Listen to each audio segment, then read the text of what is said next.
En revue rapidement les règles pour le 9UB et le 7UA.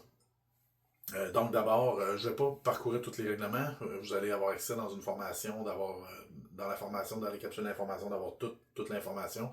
On va juste faire les points qui sont peut-être un peu plus problématiques.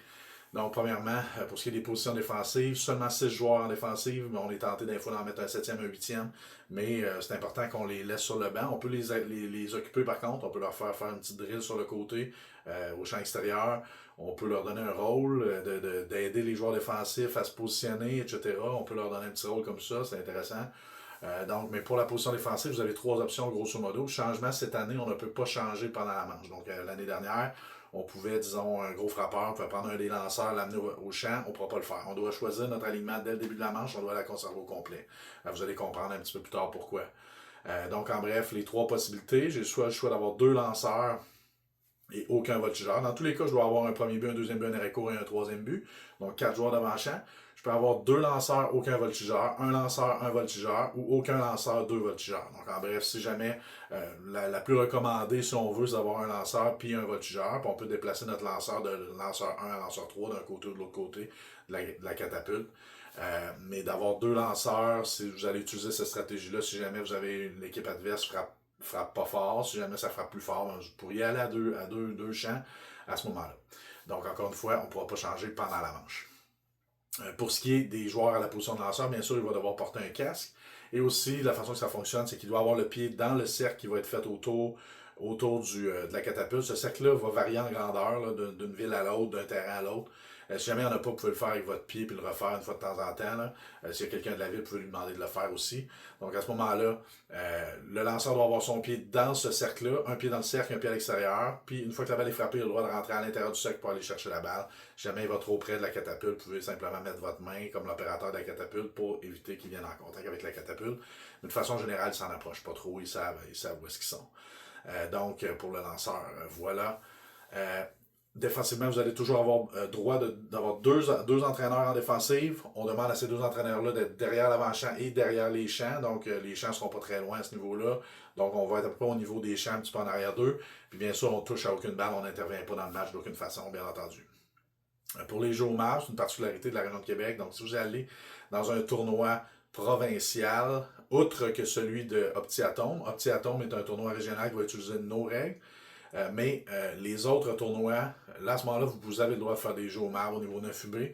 Pour la région, on juge que c'est pas un jeu de baseball d'attraper un roulant à 10 pieds du marbre et de courir pour aller retirer, pour faire une course pour arriver avant le coureur au marbre. Donc, on veut qu'il fasse des jeux. On veut qu'il fasse une tentative de relais. On veut que le joueur de premier but, deuxième but ou troisième but ou de l'arrêt court pratique à attraper la balle. Donc, c'est l'objectif. Donc, on veut qu'il y ait des jeux qui se fassent. Ça, c'est sur les balles frappées à l'avant-champ. Si la balle est frappée au champ extérieur, là, à ce moment-là, un lanceur, vous pouvez apprendre à vos joueurs, un lanceur va se diriger au marbre pour aller faire ce jeu-là. Puis là, à ce moment-là, oui, on peut tout à fait faire des jeux au marbre, il n'y a aucun problème. Maintenant, pour ce qui est offensivement, ça va être 6 frappeurs qui vont frapper à chaque manche. Donc, il n'y a pas d'aspect de retrait dans le baseball à 6. Le seul impact que les retraits vont avoir, ça va être simplement que lorsque j'ai un retrait, j'enlève un coureur sur les buts, donc ça va faire un point de moins possible pour l'adversaire. Donc ça a un impact, bien entendu, mais la manche ne s'arrête pas après 3 retraits. C'est 6 frappeurs absolument à toutes les manches. Donc en bref, si vous avez 5 frappeurs, c'est relativement simple. J'envoie mes 5 premiers frappeurs. Ensuite de ça, je vais embarquer le premier frappeur une deuxième fois à la fin de la manche. La manche suivante, à ce moment-là, je vais avoir fait 1, 2, 3, 4, 5, 1. La manche suivante, je vais commencer où est-ce que je t'ai rendu, donc à 2. Donc là, ça va être le deuxième qui va frapper 2 fois. Puis en troisième manche, ça va être le troisième, etc. Donc ça, il n'y a pas de problème. Si vous êtes plus de 6, donc si vous êtes 7, c'est le même principe. Vous envoyez 6 frappeurs. La manche d'après, c'est le 7e qui commence. C'est là qu'on est rendu. Puis ensuite de ça, on recommence au début de l'alignement. 1, 2, 3, 4, 5. Puis la manche suivante, on va commencer avec 6. Donc on suit toujours le rôle normal. À 6, c'est là que ça devient un petit peu plus compliqué. Quoique, pas vraiment, mais à 6, ce qu'on va faire, c'est qu'on va envoyer 1, 2, 3, 4, 5, 6 en première manche. En deuxième manche, on va envoyer le deuxième frappeur en premier. Donc 2, 3, 4, 5, 6, 1. En troisième manche, le troisième frappeur en premier. En quatrième manche, le quatrième frappeur en premier, etc. Donc c'est très important de respecter ça. Vous êtes obligé de le faire, c'est pas une option. Vous ne pouvez pas changer pendant le match, bien entendu. On a vu ça l'année dernière, mais bien sûr, c'est totalement interdit. Lorsque ça va être maintenant au 6e frappeur de frapper, on va jouer comme si on avait 2 retraits. Donc, normalement, si j'ai 2 retraits, si un coureur au troisième but, il y a un roulant au deuxième but, il lance au premier, il retire sur un jeu forcé au premier. même si le point au troisième but a réussi à marquer avant que le retrait se fasse, étant donné que c'est un but forcé, le point n'est pas bon. Donc, c'est le même principe que le signe frappeur, ça va être le même principe que quand il y a 2 retraits. Si jamais, à ce moment-là, j'avais un coureur au deuxième, le frappeur frappe une balle au champ, il essaie d'étirer son simple en double, il se fait retirer au deuxième but, mais le point a marqué avant, là, à ce moment-là, le point va être bon. Si jamais le point n'a pas marqué avant, le point n'est pas bon. Donc, ça, c'est le même fonctionnement que si on a 2 retraits. Pour le déroulement d'une apparition au bâton, on va avoir 3 élans sur la catapulte. Si jamais au troisième élan, on fait une fausse balle, on va en avoir une quatrième, cinquième, etc. Autant qu'il y aura de fausses balles. Si jamais, une fois qu'on a fait nos 3 lancers, à ce moment-là, on va sortir le T-ball. Le T-ball, on va avoir 2 essais sur le T-ball. Si on frappe une fausse balle à mon deuxième essai, on va être retiré cependant, donc il n'y a pas un autre essai. Il va toujours avoir un quart de cercle devant, à peu près 10 pieds, devant le marbre, étant donné qu'il n'y a pas de receveur. Si la balle demeure dans ce cercle-là, une fois qu'elle a été frappée, c'est une fausse balle. Donc si ça arrive quand c'est la catapulte, c'est une fausse balle, on donne un autre lancer. Si jamais ça arrive sur le T-ball, c'est une fausse balle, le frappeur est retiré. Donc très important. Si jamais la balle frappe la catapulte ou l'utilisateur de la catapulte ou un gant ou une balle qui traîne par terre, sans avoir touché un joueur défensif avant, à ce moment-là, on va appeler un temps mort.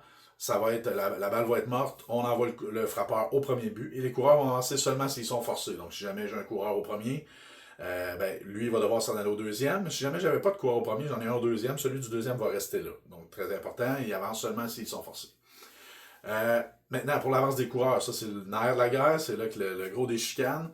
Donc à ce moment-là, pour l'avance des coureurs, une fois que la balle est frappée, peu importe si c'est frappé au champ intérieur ou au champ extérieur, tant que la balle n'est pas en possession d'un joueur dans l'avant-champ, donc c'est pas un joueur d'avant-champ, c'est d'un joueur dans l'avant-champ, on peut continuer de courir. Donc à ce moment-là, si jamais la balle est frappée, je vais revenir tout à l'heure sur le fait que ce soit un joueur dans l'avant-champ, mais si la balle est frappée au champ extérieur ou au champ intérieur, c'est-à-dire que si la balle est frappée à 10 pieds du lanceur, mais il n'y a personne qui va la chercher, les coureurs peuvent continuer de courir jusqu'à ce que la balle est en possession d'un joueur dans l'avant-champ. Donc, qu'est-ce que c'est de continuer de courir? Ça veut dire que à partir du moment où la balle est en possession d'un joueur dans l'avant-champ, les coureurs ne peuvent seulement qu'avancer au but suivant. Donc, si j'ai atteint le premier but, j'ai le pied sur le premier but, la balle est en possession d'un joueur d'avant-champ, j'ai le droit de me rendre au deuxième si je veux. J'ai atteint le premier but, mon pied est sur le but, j'ai le droit d'aller au deuxième but. Si cependant, puis l'exemple est plus évident, disons c'est plus au deuxième but, au premier but c'est grave, ça va se passer, mais si au deuxième but, j'arrive au deuxième but, je suis à 2 pouces du deuxième but, mais je ne l'ai pas atteint encore. La balle est en possession d'un joueur d'avant-champ, je dois arrêter au deuxième but, je n'ai pas le droit de me rendre au troisième. Donc ça, c'est très important. Puis aussi, très important de mentionner que lorsque la balle est frappée, il y a quelques exemples comme à ce niveau-là, il n'y a pas de ballon sacrifice. Donc, ça, on ne peut pas le considérer. Mais je donne un exemple. Si jamais une balle qui est frappée, moi, je suis au deuxième but, une balle qui est frappée à l'arrêt-court. L'arrêt-court va regarder le coureur, puis là, ensuite, le coureur au deuxième but. Ensuite de ça, va lancer au premier but. Ben, la balle est en possession d'un joueur d'avant-champ. Le coureur était déjà au deuxième but. Donc, quand il va faire son relais au premier but, le joueur qui est le coureur au deuxième a le droit de se rendre au troisième but. Souvent, il y avait des problèmes de perception de ce côté-là en disant il n'a pas le droit d'y aller, la balle est en possession d'un joueur d'avant-champ. Mais s'il y avait un coureur au premier, il n'aurait pas le choix d'y aller parce qu'il serait forcé. Donc, le coureur a toujours le droit d'avancer au but suivant lorsque la balle est en possession d'un joueur dans l'avant-champ. Donc, ça, c'est très important. On vous encourage à ne pas forcer de ce côté-là. Souvent, on va voir des coachs dire regarde, envoyez-les de toute façon, on va y ramener. Et ça finit par être le zoo. Si vous jugez que c'est limite, envoyez-le pas. Si les deux équipes font ça, ça va être merveilleux, ça va être une bonne game. On n'est pas obligé d'essayer de faire 1000 points. De toute façon, là, il y a des grosses chances, surtout que le frappeur suivant va frapper, puis que la balle, le coureur va rentrer quand même. Donc, essayez de pas trop forcer. Parfois, ça devient un peu ridicule ce qu'on voit sur les terrains. Donc, très important. Comme je l'ai mentionné, il n'y a pas de ballon sacrifice. Donc, une fois que le ballon est capté, on doit revenir à nos buts. On n'a pas le droit de prendre le but suivant. Puis un autre point super important pour ce qui est de l'avance des coureurs, c'est si jamais la balle sort du terrain. Donc, on fait un relais, la balle sort du terrain, on rentre dans l'abri.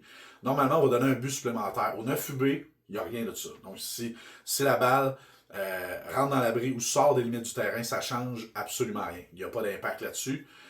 On ramène le coureur au dernier but qu'il avait atteint de façon légale. Donc à ce moment-là, il a dépassé le troisième but un peu, on le ramène au troisième but vu que la balle était sortie du terrain. Donc on va arrêter le match, puis on ramène le coureur où est-ce qu'il était au départ. Donc voilà pour ça. Rotation sur le banc, nouveauté de ce côté-là, très important. Lorsque vous allez avoir votre tournoi de mi-saison et les séries, on vous a donné dans vos serviettes d'entraîneur une feuille d'alignement. On vous les a donnés parce que c'est obligatoire de le donner à l'autre équipe. Donc, quand vous allez être en série ou en tournoi de mi-saison, vous allez devoir faire votre alignement pour le match au complet dès le départ. Puis vous allez devoir le remettre à l'entraîneur de l'autre équipe. Si vous jugez, vous autres, moi, ça me dérange pas, vous pouvez bien faire ce que vous voulez. Vous n'êtes pas obligé de regarder ça. Vous le laissez faire, puis c'est correct. Si vous voulez le vérifier ou si vous voulez demander à un parent de le vérifier pour vous, vous pouvez totalement le faire. Mais il n'y a aucune conséquence si vous laissez faire sur le jeu.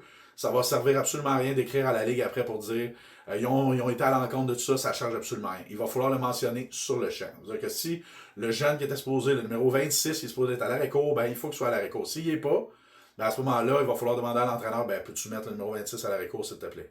Donc, on va régulariser la situation immédiatement, puis tout va être correct. Souvent, c'est des erreurs, le jeune va se pointer à mauvaise position, c'est pas tout à fait bien compris, toutes les positions défensives, donc ça va souvent être des erreurs, puis ça va être important aussi d'être conciliant, c'est-à-dire que si jamais on a un jeune à cet âge-là qui a envie de faire pipi, ben, il faut qu'il aille faire pipi, ben, on va mettre quelqu'un d'autre à sa place.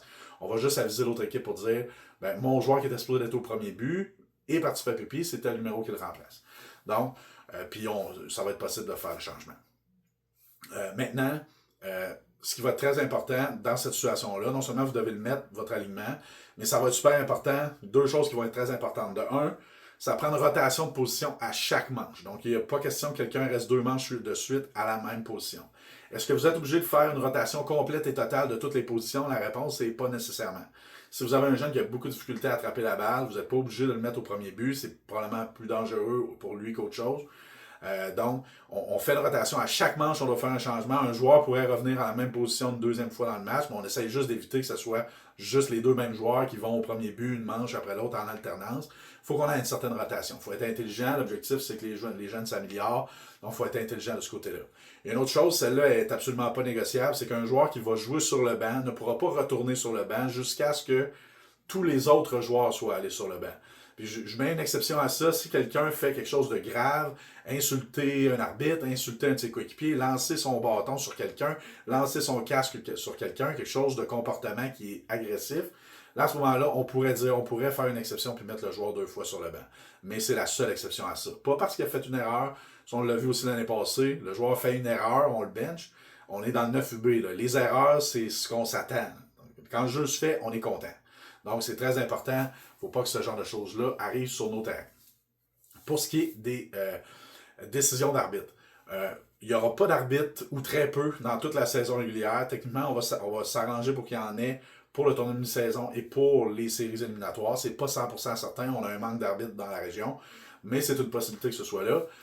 À ce moment-là, les décisions de l'arbitre vont se prendre comme ceci. Il y a toujours un entraîneur avec le frappeur pour assister le frappeur. Lui va pouvoir appeler les fausses balles, appeler les lancers erratiques. Va aussi avoir s'il y a des jeux au marbre, ça va être lui qui va s'occuper de ça. Il y a un entraîneur au premier offensif. Lui va s'occuper des calls au premier. Il y en a un au troisième, va s'occuper des calls au troisième. Il y a 2 entraîneurs défensifs qui vont être au milieu du terrain, vont s'occuper des calls au deuxième. Fait qu'on a 5 ou 6 adultes. Excusez-moi, l'opérateur de la catapulte va pouvoir aussi appeler les balles, les prises, le nombre de lancers et aussi les lancers erratiques. Donc, ça va être important. On a 6 adultes pour faire le travail d'un kid de 12 ans. Je pense que ça fonctionne bien. Il faut juste avoir une bonne entente de ce côté-là. Puis vous allez le voir, c'est pas si facile à arbitrer quand notre décision a un impact sur le match. Donc, très important de ce côté-là. Donc, quelques petits points maintenant, techniques, rapidement. Juste là, on s'entend que vous n'êtes pas tous des experts. À cet âge-là non plus, vous n'avez pas besoin de l'aide. Donc, bonne nouvelle. La seule chose là, qu'on veut mettre l'accent, là, c'est quelques petits points. La position de départ qu'on va avoir, que les jeunes lancent une balle, attrapent une balle, ou frappent une balle, ou courent, on veut qu'il y ait une position athlétique. Donc, la position athlétique, c'est mes jambes assez larges. Je pense que vous ne voyez pas mes pieds. Mais mes jambes assez larges, c'est plus large que mes épaules quand même beaucoup. À cet âge-là, il faut comprendre que les kids ne font pas ou peu de pas, ou ils en font des gargantuesques. C'est-à-dire que si mes pieds sont collés, puis qu'après ça, je fais un gigantesque pas, ben, le niveau de mes yeux va baisser. Souvent, je vais passer en dessous de la balle. Donc, super important, on part les jambes assez larges, plus larges que mes épaules, beaucoup plus larges même. Donc, mes jambes larges, mes genoux pliés, donc je suis en position athlétique, ça, que je vais attraper une balle ou lancer une balle ou frapper une balle, ça va être la même chose, même courir. Donc, jambes larges, genoux pliés, puis mes mains à mes oreilles. Déjà, si j'ai ça, souvent, on va avoir des mains ici, puis c'est facile à dire, mets tes mains à tes oreilles, puis au départ, c'est ce qu'on va leur mentionner. Ensuite de ça, on va juste dire fais attention à tes mains, ils vont savoir tout de suite qu'est-ce qu'ils doivent faire. Donc, si je suis dans cette position-là, mes mains à mes oreilles, mes jambes larges, mes genoux pliés, je vais être en pas mal meilleure position pour prendre mon élan. Il y a 1000 millions d'autres points techniques qu'il faut regarder, mais ça, c'est les trois plus importants. Puis je vous en dirai un quatrième, c'est que lorsque vous êtes prêt à frapper, il faut que votre bâton pointe vers le receveur. Donc, le receveur, normalement, il serait là, vous n'en avez pas, mais vous savez où il se situe. Donc, mon bâton pointe le receveur, ça veut dire que mon bâton devrait se retrouver, grosso modo, au-dessus de mon casque, le baril de mon bâton. Si mon bâton est devant moi comme ça, pointe vers le sol, ça va être impossible de faire un élan correctement. Donc, juste le fait d'avoir le bâton au-dessus du casque, les jambes larges, les genoux pliés, les mains à mon oreille, si vous réussissez à accomplir juste ça dans votre été, je vous le dis, votre saison va être beaucoup plus facile que d'autres entraîneurs. Ça a l'air simple comme bonjour, ça ne l'est pas, j'en conviens. Il y en a plusieurs qui ne vous écouteront pas, il y en a plusieurs qui ne vont pas absorber ce que vous allez leur dire, mais il ne faut quand même pas les lâcher une seule seconde. En fait, il faut ne même pas leur lancer la balle lorsqu'ils ne sont pas dans la bonne position. Puis un autre petit dernier point, avant que je vous laisse à vos matchs, la prise de balle. Donc, la meilleure façon de leur montrer, c'est vraiment envoyer la lettre C. Donc, ce qu'on veut faire, c'est le signe du CH. Normalement, tout le monde va comprendre l'idée. Donc, je viens faire le H sur la balle comme ça. Il manque la petite ligne, là, j'en conviens. Là. Mais là, on voit le C et on ajoute le H. Donc, je veux toujours avoir le bout de mes doigts sur le fil de la couture et mon pouce directement en dessous de mes doigts. Ce que vous allez voir beaucoup à cet âge-là, ce qu'on peut faire aussi avec les plus petits, c'est qu'on va mettre 3 doigts. Donc, on va avoir 3 doigts sur la couture, mon pouce directement en dessous. Très important. Ce qu'il faut faire attention, c'est que le quatrième doigt, lui, il ne doit pas être là. Parce que souvent, il va venir faire dévier la balle. Lorsque je vais lâcher la balle, ça va venir faire dévier la balle ou je vais étouffer la balle, puis ça va la faire venir encore moins vite. Je vais perdre la vitesse sur le lancer que je vais faire. Donc, toujours 2 doigts sur la couture, mon pouce directement sur la couture en dessous. Donc, ce qu'on va voir aussi, là, c'est des pouces à côté. Donc, ça, c'est très difficile à changer. Faites-le tout de suite. Quand vous faites le pitch and catch au départ, regardez-le, c'est le temps de leur dire de le faire correctement. Dans le match, là, on oublie ça. Vous ne pourrez pas le faire, mais dans la pratique, on doit toujours faire avec la bonne façon. Donc, les 2 doigts sur le fil rouge et le pouce en dessous. Donc, très important, le signe du CH. Donc voilà, bonne saison tout le monde.